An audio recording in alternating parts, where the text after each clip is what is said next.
Shalom saudara semuanya, dimanapun saudara berada, puji Tuhan kita bisa berjumpa kembali. Saya percaya bahwa saudara semua dianugerahi Tuhan kesehatan, kekuatan, dipelihara Tuhan, dan diberkati Tuhan. Tuhan lebih senang melihat anak-anaknya diberkati daripada melihat anak-anaknya menderita. Tuhan lebih senang melihat anak-anaknya diselamatkan daripada melihat umatnya, anak-anaknya menderita di dalam hukuman kekal di neraka. Itulah sebabnya Yesus Kristus hadir dan kita memperingatinya sebagai Natal.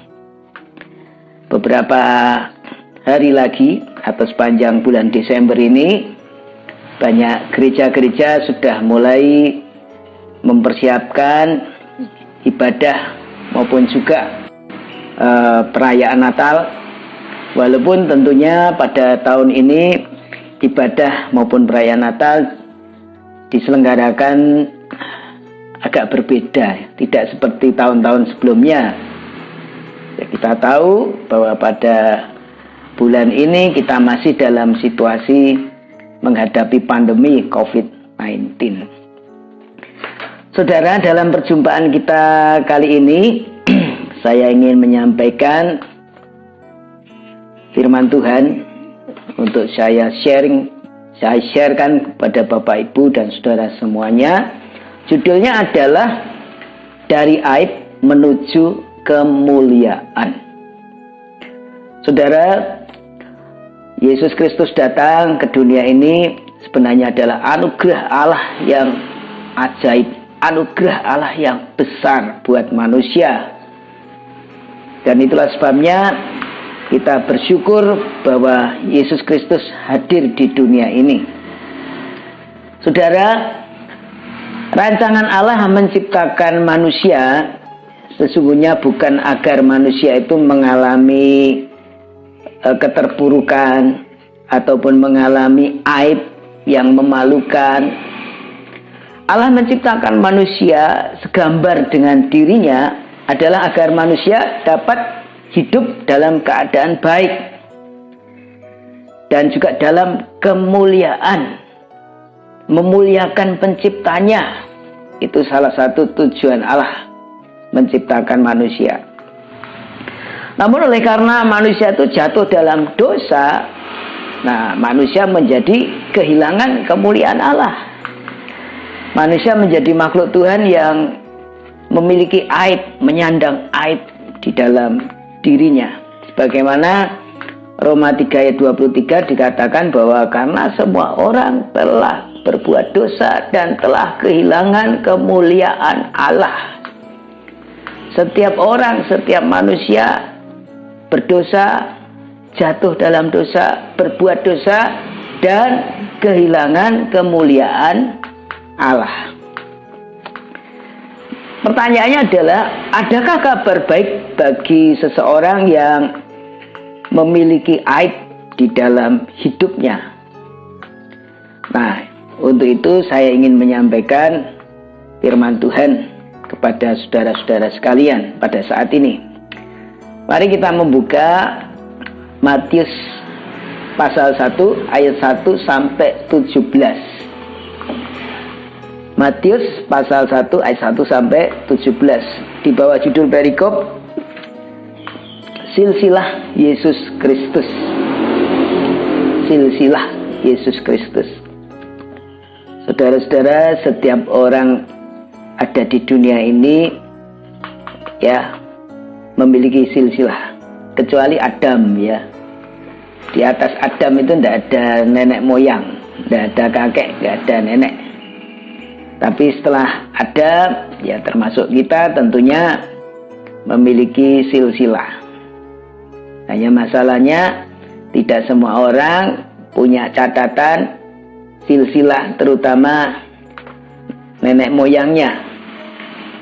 Kalau silsilah yang ada kebanyakan mungkin hanya tahu orang tuanya siapa, kakek neneknya siapa, kakek nenek buyutnya siapa. Tapi kalau naik lagi mungkin banyak yang sudah tidak punya catatan. Jadi siapa sih nenek moyang saya 5 atau 10 di atas saya? Tapi Yesus Kristus memiliki catatan silsilah, dan ini disampaikan oleh salah satu penulis atau muridnya, yaitu Matius. Mari kita baca Matius 1 ayat 1 sampai 17. Inilah silsilah Yesus Kristus, anak Daud, anak Abraham. Abraham memperanakkan Iskak, Iskak memperanakkan Yakub, Yakub memperanakkan Yehuda dan saudara-saudaranya. Yehuda memperanakkan Peres dan Serah.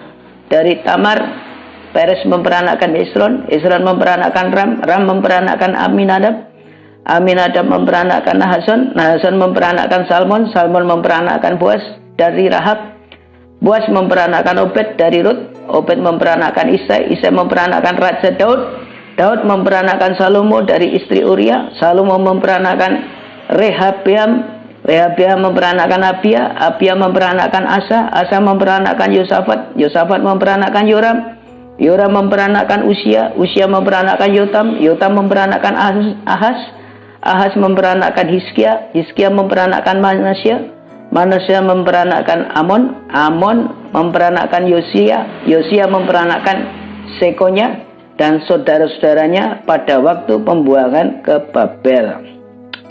Sesudah pembuangan ke Babel, Yekonya memperanakkan Shealtiel, Shealtiel memperanakkan Yerubabel, Yerubabel memperanakkan Abihud, Abihud memperanakkan Eliakim, Eliakim memperanakkan Azor, Azor memperanakkan Zadok, Zadok memperanakkan Akim, Akim memperanakkan Eliud, Eliud memperanakkan Eliazar, Eliazar memperanakkan Matan, Matan memperanakkan Yakub, Yakub memperanakkan Yusuf suami Maria yang melahirkan Yesus yang disebut Kristus. Ayat 17, jadi seluruhnya ada 14 keturunan dari Abraham sampai Daud, 14 keturunan dari Daud sampai pembuangan ke Babel, dan 14 keturunan dari pembuangan ke Babel sampai Kristus. Nah, saudara-saudara yang dikasihi Tuhan, terus terang saya jarang membaca Matius 1 ayat 1 sampai 17 ini.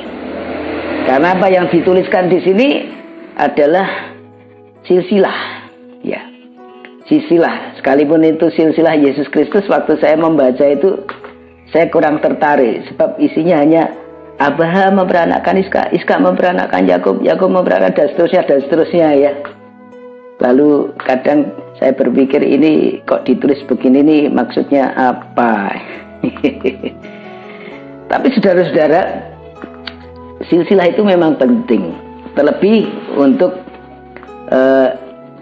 kedatangan Mesias ya. Dalam hubungannya dengan Mesias, silsilah itu penting karena nubuatan dalam Perjanjian Lama, Mesias itu dikatakan anak Daud.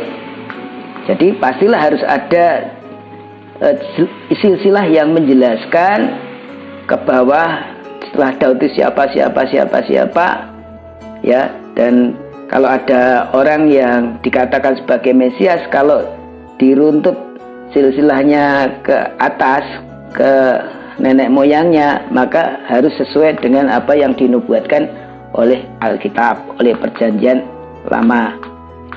Nah, namun Bapak Ibu Saudara, di dalam silsilah yang kita baca tadi, di situ ada beberapa nama yang menimbulkan pertanyaan beberapa orang. Mungkin juga ada banyak orang, saya tidak tahu berapa banyak orang yang mungkin memperhatikan ini dan bertanya-tanya. Pertanyaannya adalah, loh, kok mereka ini ada di dalam silsilah Yesus? Di antaranya saya sebutkan ya, ada Tamar, ada Rahab, ada Daud, Abia, dan Manasya. Pertanyaannya adalah, mengapa mereka ini ada di dalam silsilah Yesus? Bukankah mereka ini adalah orang-orang yang memiliki sejarah hidup yang kelam, yang memalukan, memiliki aib, ya. Seperti Daud misalnya, kalau kita membaca di dalam tulisan silsilah ini, ya, ayat 6 misalnya, ayat 6 dan 7, Isai memperanakkan Raja Daud. Daud memperanakkan Salomo dari istri Uria, ya. Kok Daud memperanakkan Salomo dari istri Uria, bukan dari istrinya sendiri, tapi dari istrinya Uria? Nah, ini kan timbul satu masalah, ya. Ini bisa menjadi pertanyaan, dan ketika orang tahu kejadian yang dialami Daud, tentunya orang akan berkata, wah, ini orang yang memiliki aib.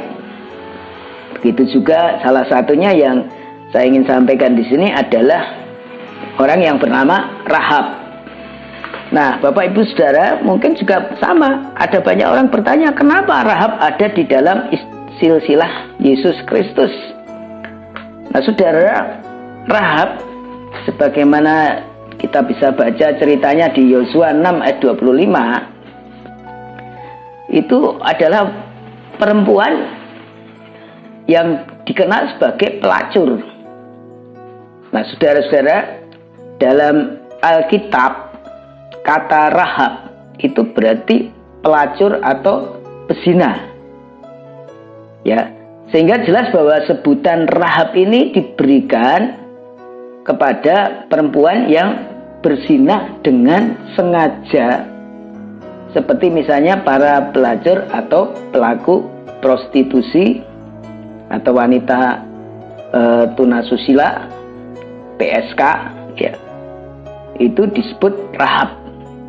Nah, tentunya sebagai umat Kristen kita paham dengan benar bahwa perzinahan atau menurut Alkitab apa yang dilakukan Rahab itu adalah dosa yang dibenci Allah. Bukan hanya Allah saja, tetapi manusia juga memandang hal ini sebagai perbuatan aib yang tidak baik atau tidak pantas. Sehingga perempuan yang identik dengan pelacuran umumnya dipandang sebagai wanita yang tidak bermoral ataupun pendosa. Sehingga tak jarang dalam kehidupan nyata banyak yang tidak menyukai atau membenci wanita seperti Rahab ini. Tetapi pertanyaannya adalah, kenapa Rahab ada di dalam silsilah Yesus Kristus? Nah, saudara, walaupun Rahab ini seorang pelacur, tetapi nyatanya ia dipilih Allah untuk diselamatkan, dan oleh anugerah Allah ia boleh ada di dalam silsilah Yesus Kristus. Nah, saudara, terkait dengan kasus perzinahan, bukan hanya Rahab saja, tetapi juga Raja Daud juga termasuk salah satunya. Dia juga melakukan dosa yang sama seperti Rahab, walaupun Daud tidak seperti Rahab, ya, profesinya atau memang kebiasaannya atau kehidupannya dipenuhi perzinahan seperti Rahab. Tetapi setidak-tidaknya Daud pernah jatuh di dalam dosa seperti itu. Nah, lalu kenapa mereka ini, baik Rahab, Daud, ya, Abia, dan yang lain-lainnya masuk di dalam silsilah Yesus Kristus? Nah, saudara, ada dua hal yang saya dapatkan pada teks nats bacaan ini. Yang pertama, seseorang dipilih Allah bukan karena ia orang yang baik.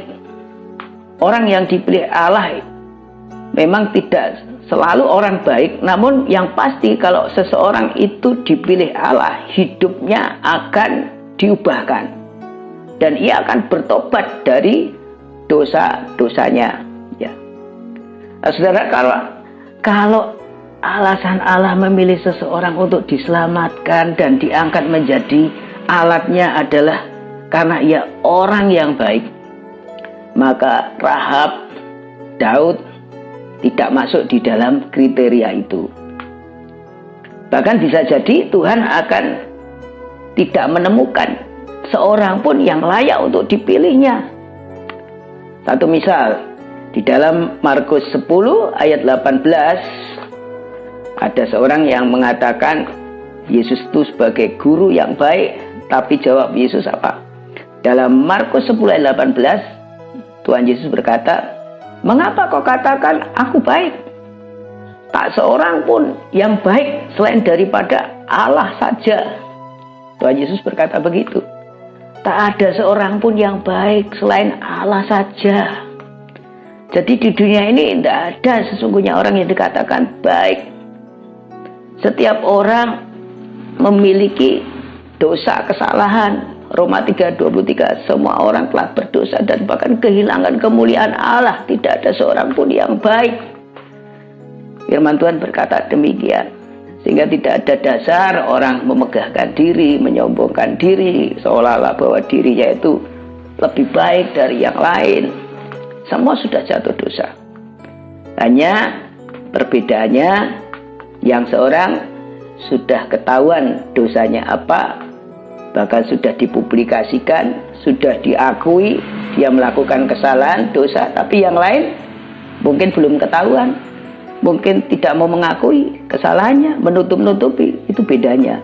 Tapi di hadapan Allah yang Maha Tahu, setiap orang jatuh dalam dosa, sudah berdosa, sudah kehilangan kemuliaan Allah. Tidak ada yang baik, hanya Allah saja yang baik.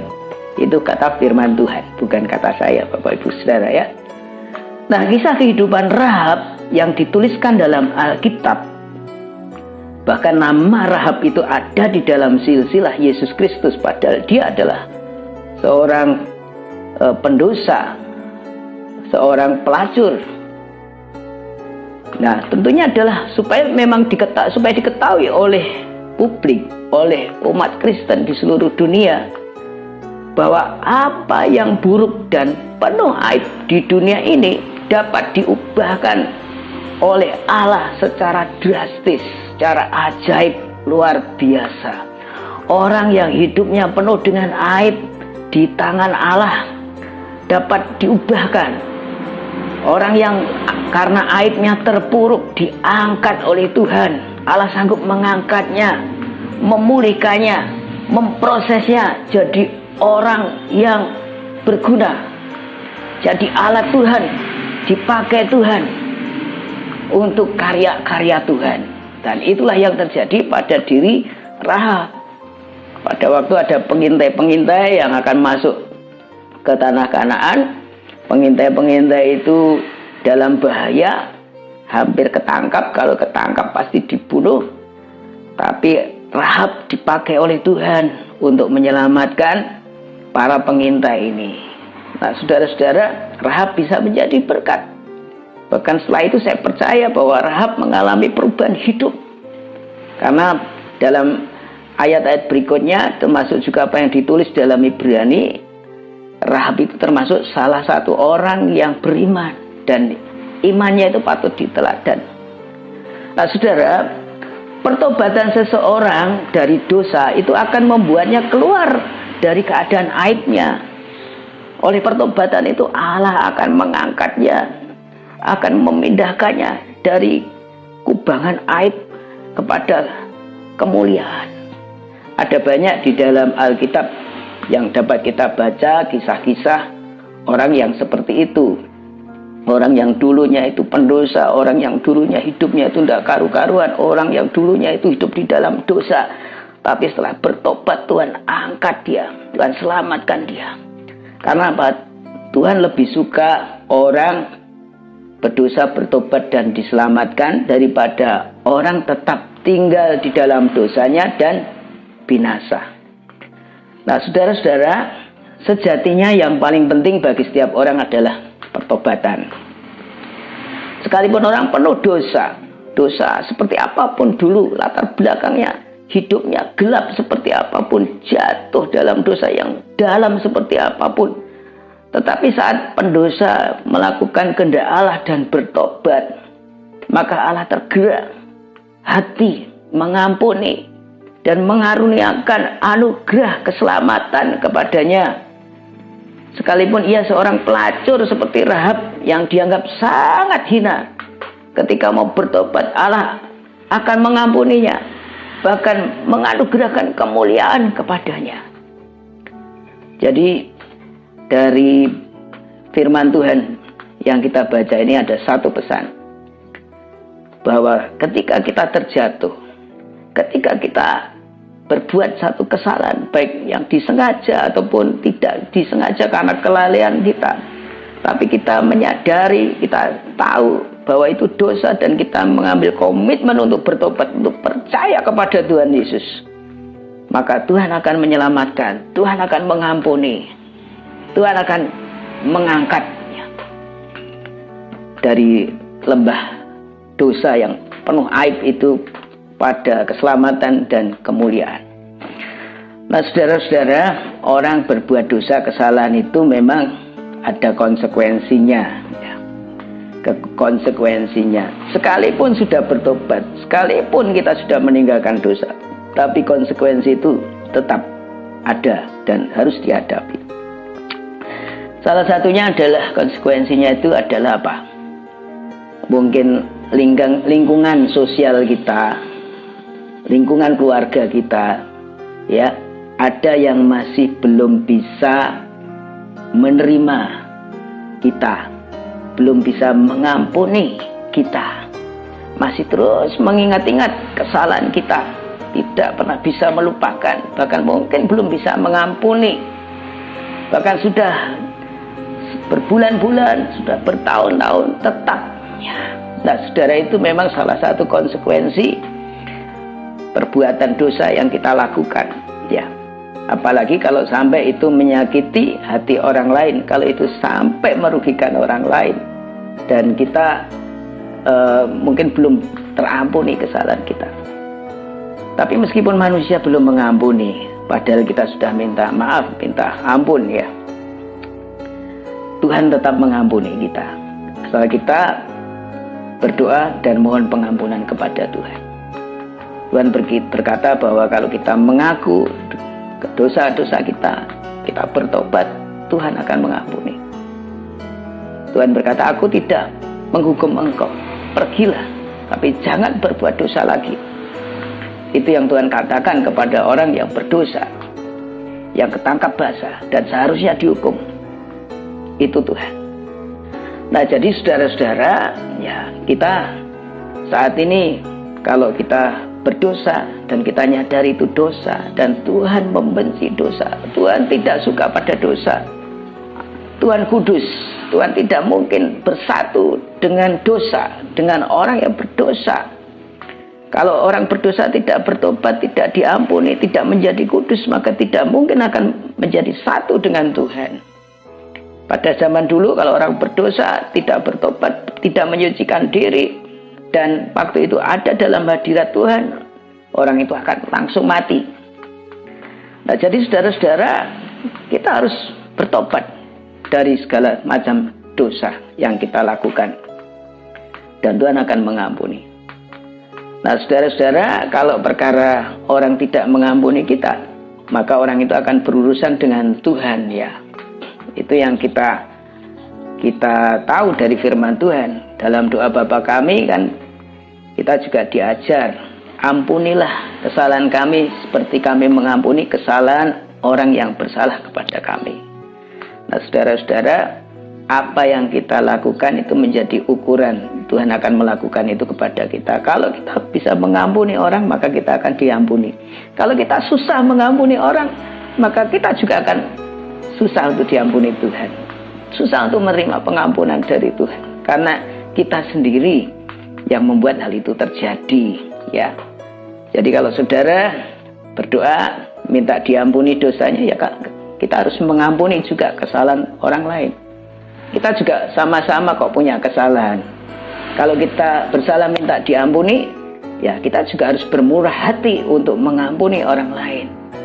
Dan apa yang kita lakukan di hadapan Tuhan, kita mengampuni, Tuhan melihat itu, maka Tuhan juga mengampuni. Tapi kalau kita tidak mengampuni, ya bagaimana Tuhan berkenan mengampuni kita? Apa yang kita inginkan orang perbuat kepada kita, perbuatlah. Kalau kita ingin diampuni, ampuni kesalahan orang lain. Saudara sungguh-sungguh orang yang berharga bagi Tuhan. Kalau saudara bertobat dari dosa, saudara berharga bagi Tuhan. Seperti Rahab berharga bagi Tuhan.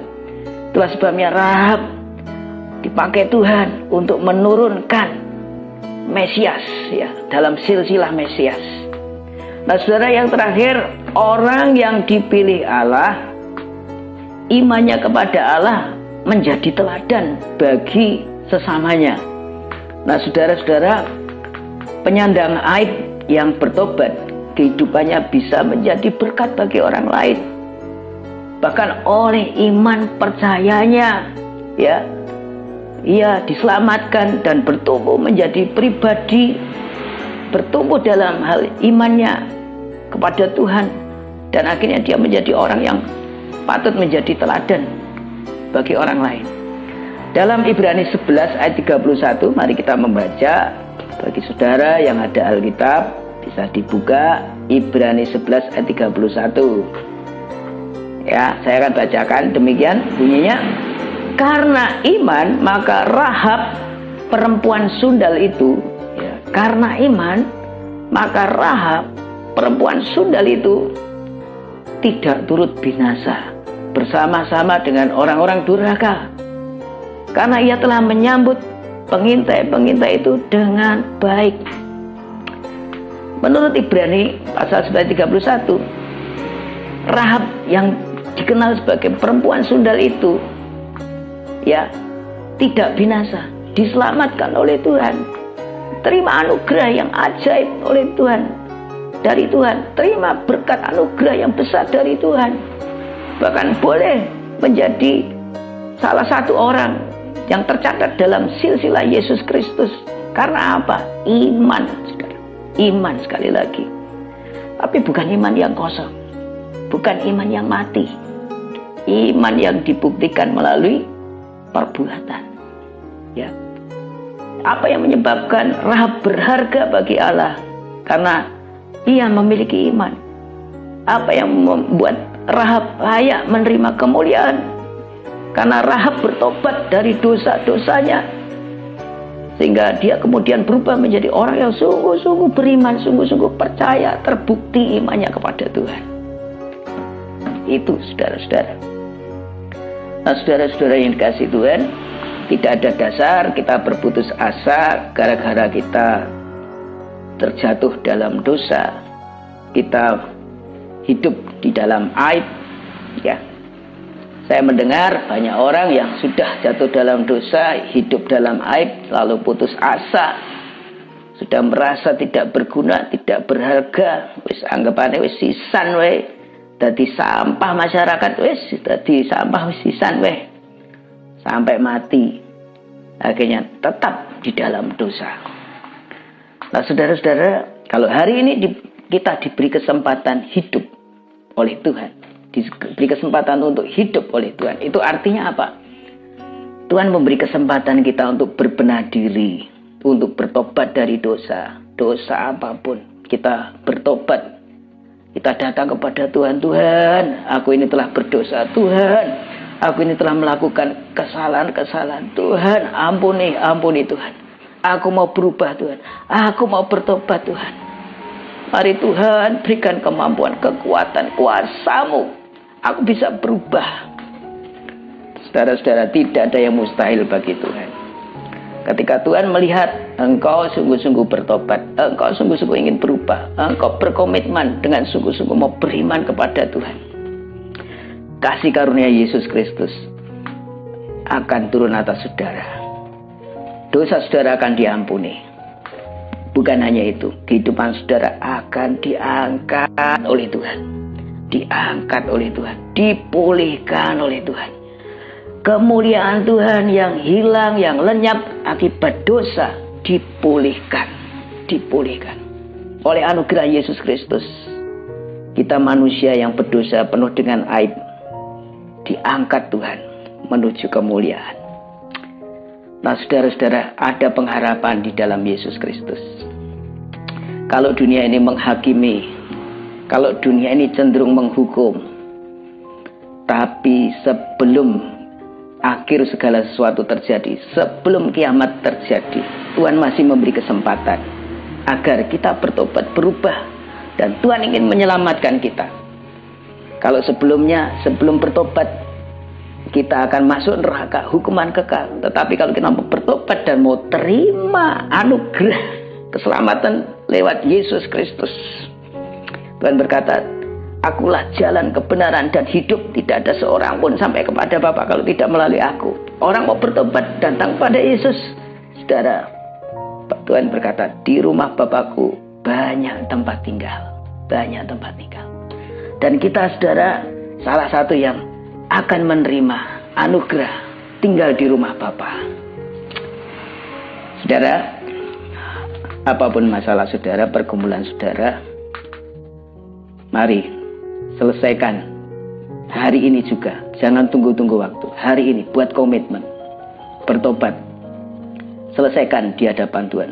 Selesaikan.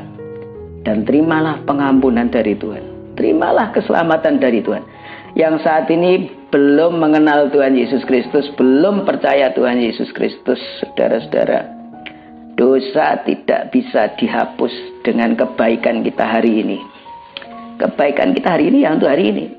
Dosa kemarin tetap harus dipertanggungjawabkan. Kecuali kalau yang kemarin itu sudah diampuni oleh Tuhan, maka selanjutnya Tuhan ingin kita hidup untuk memuliakan Dia. Dosa kemarin tetap minta dipertanggungjawabkan.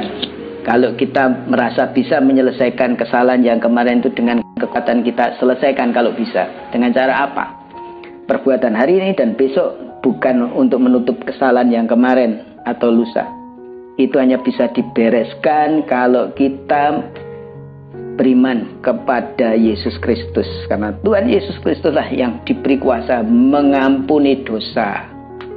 Mengampuni dosa. Kalau kita tidak datang pada Yesus, bagaimana kita bisa diampuni dosa-dosa kita? Tidak bisa. Haleluya. Mari kita berdoa. Bapa di surga, berkatilah saudara-saudara kami yang saat ini mendengarkan tayangan firman Tuhan yang mana hamba-Mu sampaikan saat ini. Saat ini kalau ada yang dalam keadaan terpuruk, mari Tuhan tolong. Tuhan tolong. Kalau saat ini yang sedang dalam persoalan, terjatuh di dalam dosa, dalam keadaan aib yang memalukan, mari Tuhan, kuat kuasa-Mu menjamah hatinya. Kau akan nyatakan pertolongan-Mu Tuhan, penghiburan-Mu Tuhan, teguran-Mu Tuhan. Dan biarlah Kau akan mengangkat saudara kami dari keadaan aib menuju kemuliaan. Tuhan, ampuni sekali lagi, ampuni segala dosa kesalahan kami. Kalau pada saat ini ada di antara kami yang masih menyimpan dosa atau menyembunyikan dosa kesalahan, biarlah Tuhan kami mengakui di hadapan-Mu, di hadapan Tuhan yang Maha Tahu. Dan untuk selanjutnya mari Tuhan, Engkau proses kami sebagaimana Tuhan kehendaki. Biarlah hidup kami selanjutnya memuliakan Engkau, menjadi berkat bagi saudara-saudara kami, menjadi kesaksian yang indah. Terima kasih Tuhan, terima kasih. Kami naikkan syukur kami. Terima kasih Tuhan. Di dalam nama Yesus Kristus, Tuhan dan Juru Selamat, kami berdoa. Haleluya. Amin. Demikian saudara perjumpaan kita. Sampai ketemu kembali dalam perjumpaan berikutnya. Tuhan Yesus memberkati. Haleluya.